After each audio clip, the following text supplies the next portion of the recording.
Shipwreck. There is a fire, a storm, there is no one around. Only one little boy, Jacob Holland, and a giant sea monster. Once upon a time, children were afraid of the night because the darkness brought bad dreams. People suffered from sea monsters, but hunters put an end to it. Today, these brave hunters hunt in distant seas, risking their lives so that the common people can live in peace.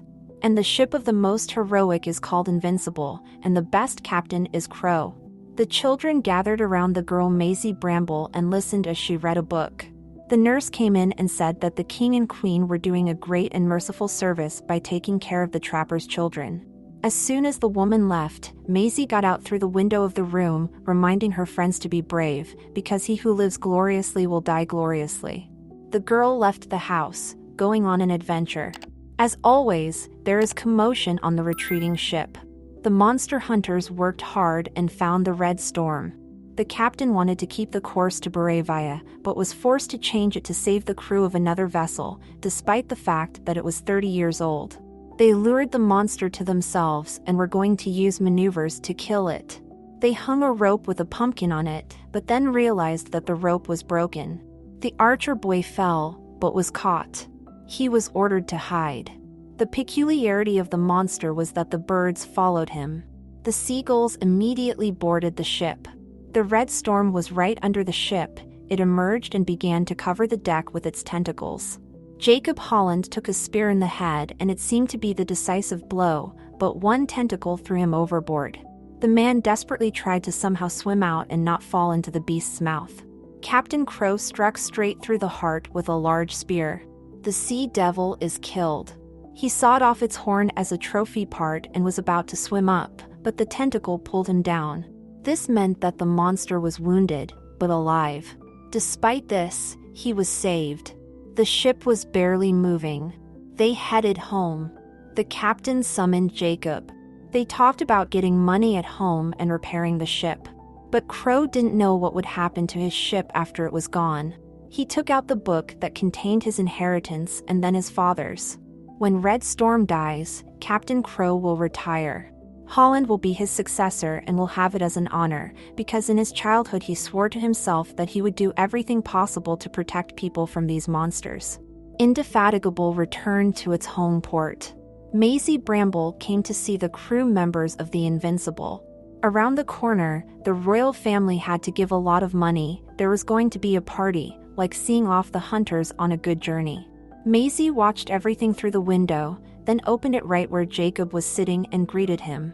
She asked if it was true that he had destroyed 4 monsters in 2 days. Holland only replied that there were actually 5 of them. He walked on, and she followed him, asking about him, and then began to boast that she also came from the family of hunters, only her parents were already dead, because the life of a hunter is glorious, but short. The girl admitted that she wanted to join their team because Jacob himself also started at her age. He placed her in a coach and ordered the driver to take her to the asylum at Helston, while he himself went to the royal family the next morning. The Crown began to scold Captain Crow for giving in to find the Red Storm in order to preserve the Codex. They led them to the huge emperor ship that would serve the king and queen, which meant that the trappers were no longer needed.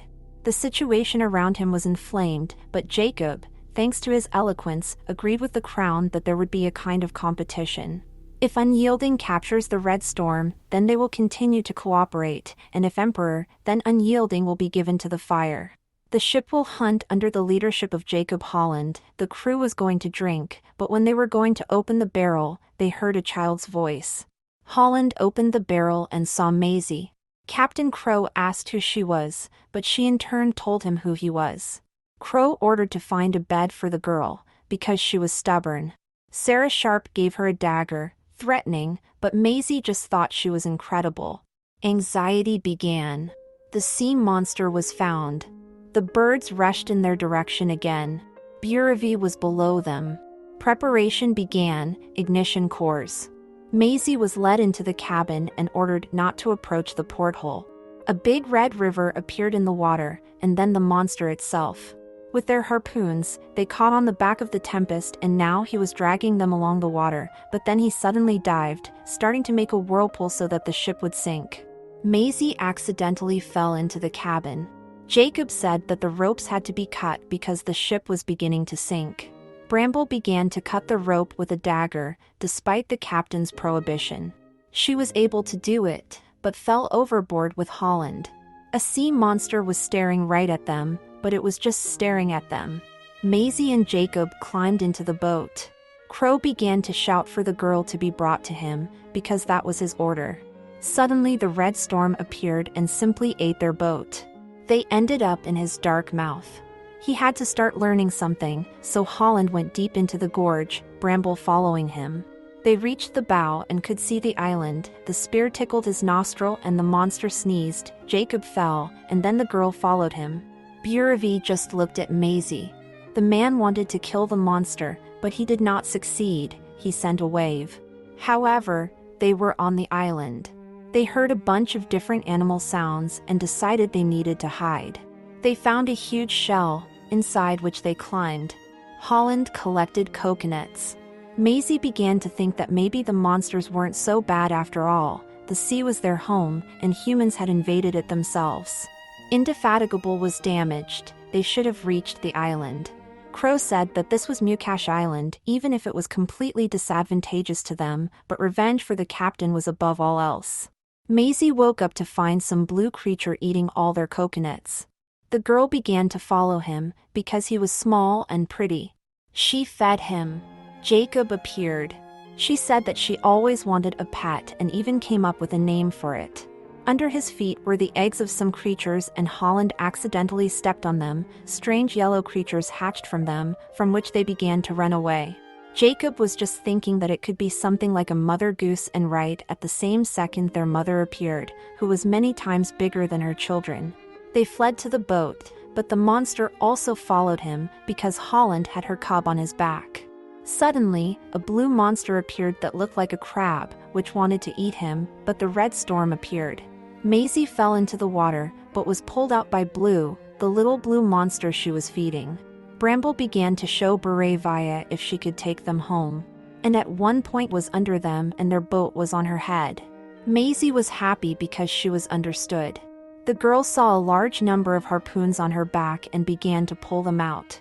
Captain Crow reached the island of Mukash and came to Gwen, who, according to rumors, could get everything you wanted without being happy, but this did not stop the man. For a price, she asked for everything the captain had. While Jacob, Maisie and Blue were fixing the boat together. Then they wanted to eat, but attempts to catch fish failed, so Red used her tail to make a whirlpool where the fish just jumped out. Holland was reading a book with a story about hunters and began to doubt whether it was all true. A storm had begun, so Maisie and Jacob climbed into the mouth of the red storm for shelter. Indefatigable was on the move again, but the crew had no idea what the price was. Holland and Bramble sailed to the island with Red's help. Jacob thanked Red, Maisie hugged her, but had to return Blue. At the same time, the monster smelled, and then saw the Emperor and the Royal Guard fired at it, so Storm attacked. She sank the ship and wanted to swallow the ship, but she was distracted by Maisie, because the girl was injured. Indefatigable appeared. Crow shot and wounded Red. He and the crew began tying up the monster to show it to the royal family. The captain noticed the boat overboard. It was Jacob and Maisie. Holland told all about it, but Crow was stubborn and only wanted to kill. Bramble tried to attack the captain, but failed. Jacob, looking at all this, did not feel at home, because now he saw another side of monsters. Sarah came to Maisie. The girl begged her to believe her, but she was devoted to Crow.